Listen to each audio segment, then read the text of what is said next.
commemorate the Reformation together, giving thanks for all the great fruits of the Reformation, but at the same time asking forgiveness for all the sins that have been committed over the past centuries, all the wars and conflicts that have seen Christians divided and fighting with each other, asking repentance for the sins of the past, and most importantly, perhaps looking to the future and ways in which Christians can today provide a common witness of their faith, working together, particularly in service to the poor and most needy. Pope Francis now making his way to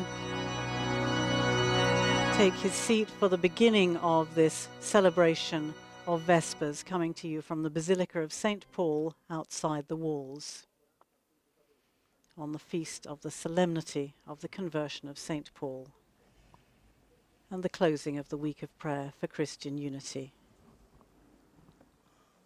O Dio, vieni a salvarmi.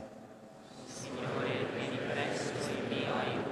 Gloria al Padre, al Figlio e allo Spirito Santo. Come era nel principio, ora e sempre. Westminster Abbey Choir, founded in the 14th century, made up of some 12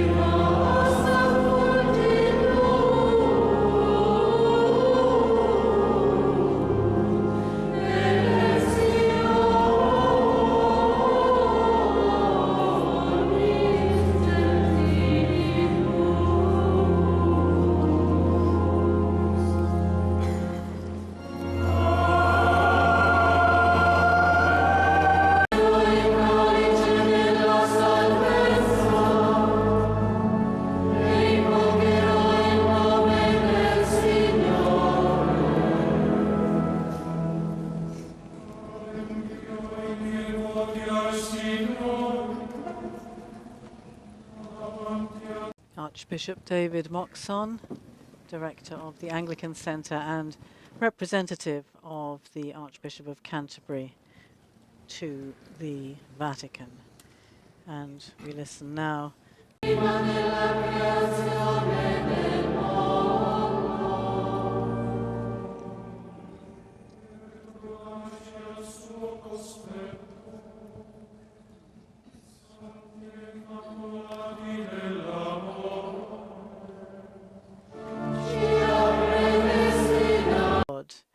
And Pope Francis, I think, will be expanding on that theme now as he prepares to give his homily here in the Basilica of St. Paul's outside the walls.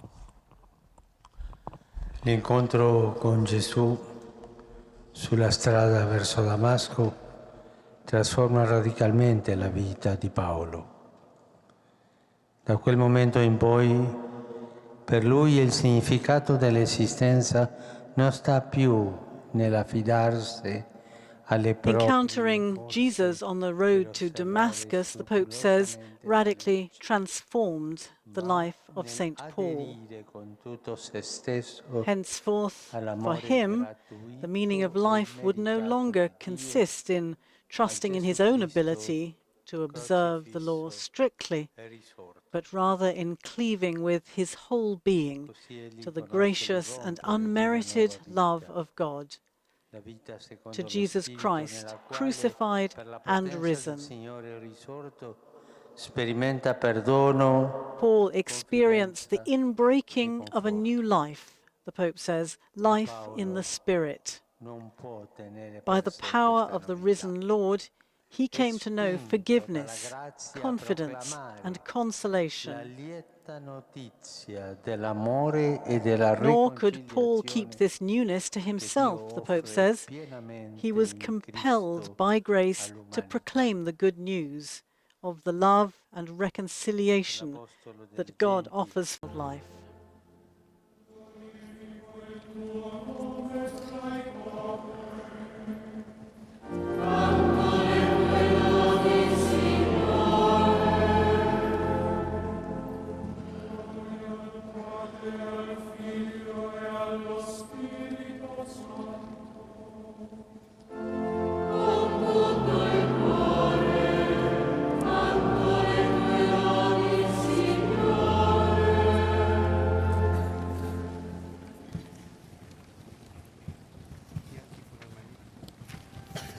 we listen now to the singing of the Magnificat.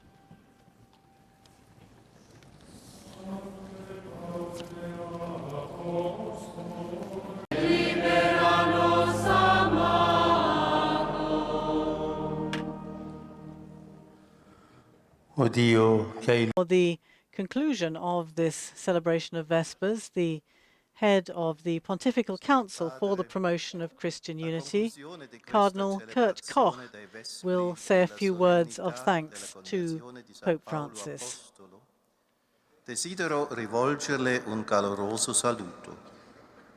A nome dei fratelli e delle sorelle riuniti qui in preghiera nella Basilica Cardinal Kurt for Christian Unity, Cardinal Koch continues, focuses on the theme taken from Paul's second bottom of our hearts. For this witness, we promise to accompany with our prayers your Petrine ministry aimed at building bridges and reconciliation among all Christians.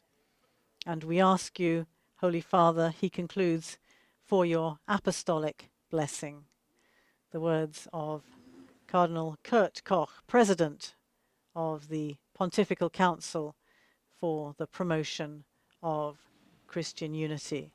His words there bringing us to the conclusion, but we listen now for the final blessing as Pope Francis, flanked by Archbishop Moxon and Metropolitan Gennadios.